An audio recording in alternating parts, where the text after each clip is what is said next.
Hi everyone, thank you for joining me.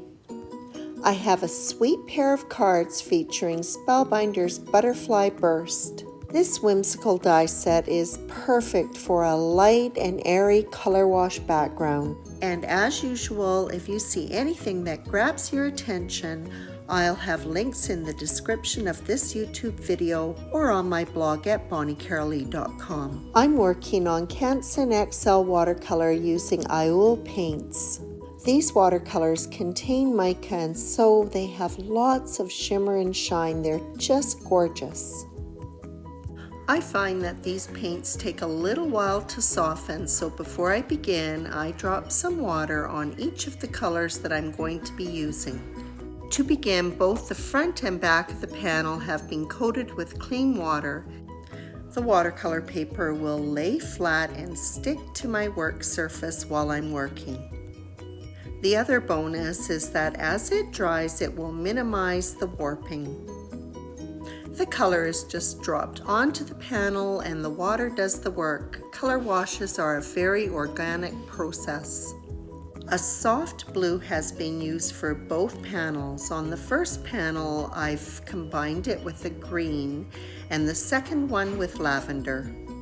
The color is angled across the panel. It will be consistent where the final position of the paintbrush will be. Color washes tend to be very soft and airy. After both cards were finished, I wasn't sure that the purpose of the paintbrush on the panel was clear.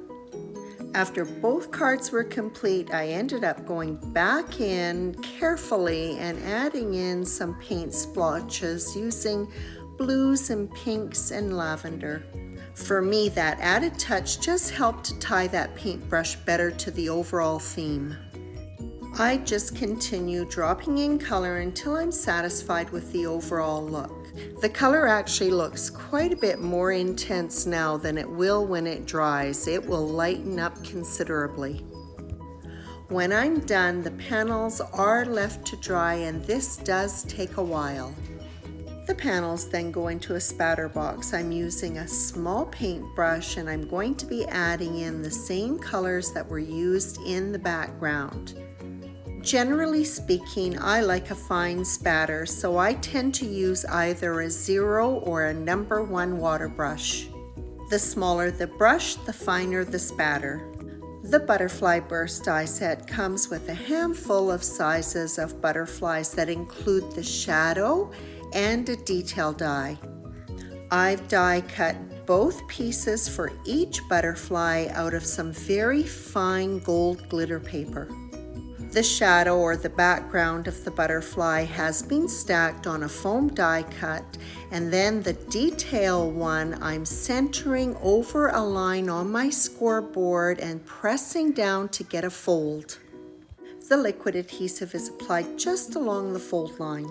It is then adhered to the foam back die cut that it coordinates with. The butterflies will really stand out with all of their dimension, but they do need to be set aside to dry completely before I can work with them any further. So on to the card bases. Mine are A2 size measuring 4 1/4 by 5 1/2 inches. They have been matted with black cardstock 4 1/8 by 5 3/8 inches. When I'm centering a panel on another one, I'll tip the front of it forward and just eyeball it to see if the top of the panel and the top of the 2 side edges are equal distance apart before I drop the panel completely on the card base. There are 3 dies to form the paintbrush: the handle, the ferrule, and the brush. The handle has been die cut from both foam and black cardstock, and I'm adhering 3 of the brushes to the foam die cut. Anything adhered to foam with liquid adhesive can take a little bit longer to dry than paper to paper, so I'm going to set it aside and adhere my panels, which have been trimmed down to 4 5 1/4 inches, to the card bases. The sentiments for these cards have been borrowed from Spellbinders Just a Tweet die set, and they have been cut from both matte gold cardstock and black foam. The foam die cut has been left in the backing and adhesive is applied to the sentiment.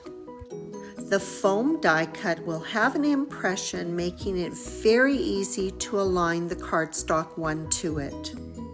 I love die cut sentiments to have dimension. It really helps them pop off of that background.